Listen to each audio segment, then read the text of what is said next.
This better be important. Shion, as the head accountant of the Hashimoto clan, I come to you to beg you to cut some of the expenses that we have. We can always fire Kevin. That guy is so useless. Surprisingly, we actually don't pay him that much, so he's not the issue.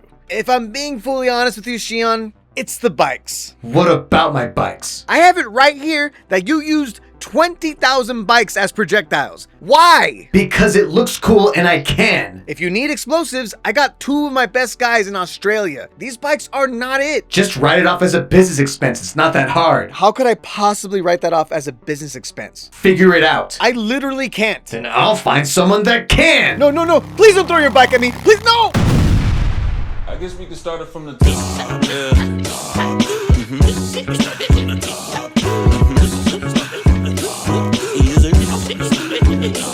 Yeah. Shion is the new DPS hero introduced in Overwatch Season 3, Into the Tiger's Den. And she is another Japanese hero, making that 5 in total, because somebody at Blizzard is 100% a weeb. And while she might look like a human, she's actually an Omnic, with a ton of augmentations. So if you want to know how she got there, allow for me to explain her backstory real quick. Early in Shion's life, she survived the Omnic crisis, but was captured and enslaved by the Hashimoto clan, becoming their training machine to help the Hashimoto practice combat. But after calculating and understanding all of the Hashimoto's maneuvers, she eventually broke free and killed all 4 Hashimoto elders and completely took over the clan, creating a 5th seat for herself. And now that she had wealth and power, she transformed herself, changing her body, changing her face, and the result was uncanny. Not human, not Omnic, something in between. But most people will say, she's hot, but she's as stylish as she is ruthless, instilling fear in everyone in her clan. Even Kevin, he's the only Hashimoto member that just doesn't die. He's run into everyone. Kiriko, Hanzo, Sojourn. Kevin better be the next hero, Overwatch. Shion forced Toshiro Yamagami, a weaponsmith, to make her pistols, because Toshiro was held captive by the Hashimotos, and he did whatever she asked because she threatened to hurt Mizuki, whom Toshiro cared a lot about. Shion took a liking to Mizuki, and trained him to become an assassin. She even made him his kunai. But she also broke his arm, which is why it's all robotic now. So yeah, she's not a good person. So when Shion sent Mizuki to infiltrate a rival clan, he betrayed her. Because of course he would. She was terrible to him. And because of this, they had a whole fight, and Shion was super pissed, like super pissed. But even though Shion has a ton of enemies, she is a force to be reckoned with. She's able to take on some of the strongest Overwatch heroes like Sojourn, and she's even cooler in-game. Sure, she does suffer from Overwatch's classic same face syndrome, but I feel like here it makes sense. She's trying to copy what other people look like. So it actually kind of works. And also, she just looks so badass, especially in her cinematics. It's honestly the first Overwatch design in a while that feels like classic Overwatch. And she even comes with a really cool brand new map called Neon Junction, where there's a huge Gundam. Wait, that's and you can get run over by trains. How did I die? You got hit by the car. There's no shot. Did I get hit by a train? Did we get run over by a train? No way! I was just about to say, watch out, there's a train there. Dude, no way! Japan is awesome. So, now that you know who she is, let's learn how to play her, shall we? Shion's weapons are her Kira pistols. These deal 35 damage per shot with 18 shots total. And the way you reload is pretty sick. It's just a solid hit scan weapon that shoots very fast, so you're able to secure kills pretty effectively. Even enemies who are far away, you can still pew-pew them to death. There's not too much to say about these pistols. They're pistols. They're good at pew-pewing people. You're like a female Omnic John Wick.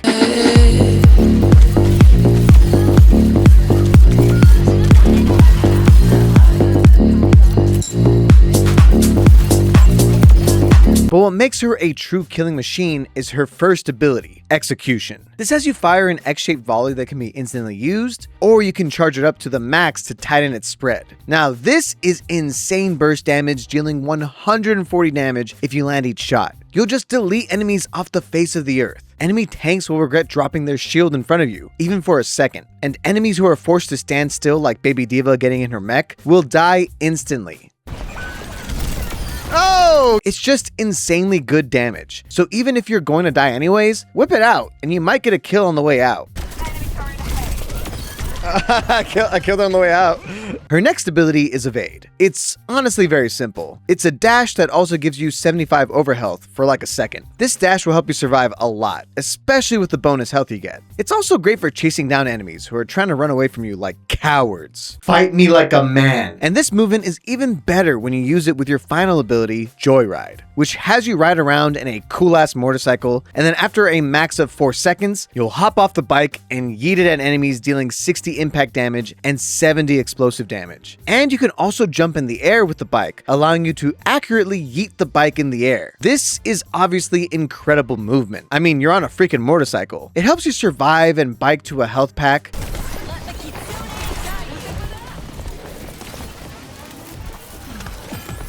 and even dodge big ultimates.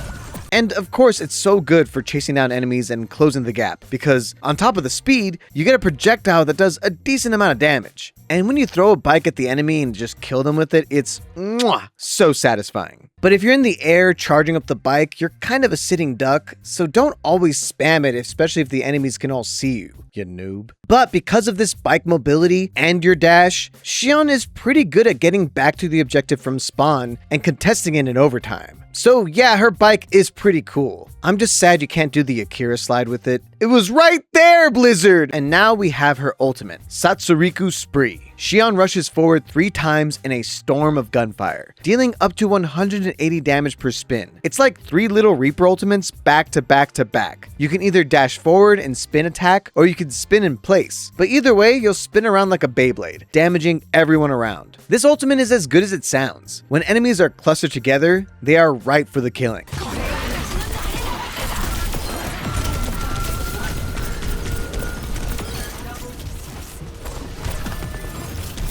Woo! It isn't an instant kill button, but you'll definitely do a ton of damage, and then pick off the weakened enemies with your pistols.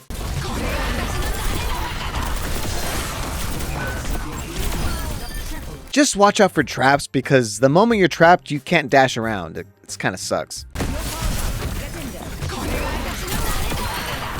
I hate this. I hate the stupid traps. Every time you get trapped, it just wastes your ult. Like, basically, whenever you see your enemies all grouped up, let it rip. Just do it! All right, give me a sec. It was worth it, see? Nice. I'm no longer Shion's accountant. So listen to these pro tips. Number 1, let's go over her perks and also discuss which ones I think you should choose. First, you have her minor perks, which is either Rapid Reload or Ex Machina. I think this one's a bit of a no-brainer. Ex Machina increasing the damage output of your execution is 100% the better choice. Sure, it is nice to dash around and reload 9 ammo, but the 9 ammo is so random. I think this minor perk is going to need a buff. Just let her reload her entire clip, and then I might actually choose it. But just randomly getting 9 ammo just doesn't feel like enough. But increasing the damage of execution, that's noticeable. That's always going to be useful. You're a damage hero. More damage is good. Now, when it comes to her 2 major perks, Refuel and Faces of Death, while it is nice to get healing off of your Joyride ability, Faces of Death is insane. The ability to gain all other damage sub-roll passives is crazy, because those passives are all very good. But this one feels a little bit more dependent on your team composition. If you have solid healers, go with Faces of Death, but if you're not relying on your healers as much and flanking around, I think Refuel could be really fun. Number 2, while Shion does have good mobility, she really does lack verticality. The only way you can ever go up is with your ultimate, but besides that, you really can't go that high. So an enemy could essentially run away from you by just dashing up. It's kind of sad. So while she is a very mobile character, she's a bit vertically impaired. I can't get up there. I can't get up there. This makes me so mad. Number 3. It's actually better to use your ultimate while you're on your bike, because your ultimate does have a startup animation, but when you're on the bike, Shion will skip most of the animation and also launch her bike at the enemies. So try starting your ultimate first with the bike. In general, the bike does lead into a lot of really cool combos. Throwing the bike at someone and then executing them, throwing the bike and then just shooting them, because the bike does boot people around in a predictable pattern. So just always have those combos in mind and you can land a ton of of really cool kills. Number 4. Shion pairs extremely well with Ana. Back in my day, Ana and Reaper would do this combo that was called the Beyblade combo. But now that Shion's out, I feel like she's the real Beyblade combo, because Ana on her is absolutely insane. When I was playing her for the first time on my live stream, I got play of the game 3 times in a row. Do it. Big Nano. I just got stupid to rock. Rock. Got him. Where's the dunker? He was one. I need my dash. Oh my god. Oh my god. Oh my god. Oh my god. Dead. Huge. I missed the root. Oh, baby! Oh my goodness gracious! And it was mostly because of the Ana Shion combo. When you ult while nano boosted, it's like Nano Blade on crack. It's absolutely insane, and you're pretty much guaranteed to get play of the game, which I got again, even off stream. Let's go! Always in there. Oh! So yeah, Ana and Shion are best friends. Make sure they're on the same team together. Overall, Shion is incredibly fun to play. I genuinely like her design, and I think the way she plays is very unique, but also quite simple. Her kit is one of the most straightforward kits in a while. Compare her to some of the more chaotic Overwatch 2 characters, or even the deep details of Marvel Rival characters. She's truly a breath of fresh air. But how is she for noobs? For noobs, I would say she's honestly pretty easy to play. There's nothing in her kit that is that difficult to get the hang of. So I do think most noobs can get a lot of value out of Shion. You just need to be smart about your cooldowns and knowing when to get in and out. But what do you think? Do you think Shion is easy to play or hard to play? Do you think she's underpowered and needs buffs, or overpowered and needs nerfs? Let me know in the comments down below. Okay guys, I gotta go get another job, so I'll catch you later. Yeah, noob.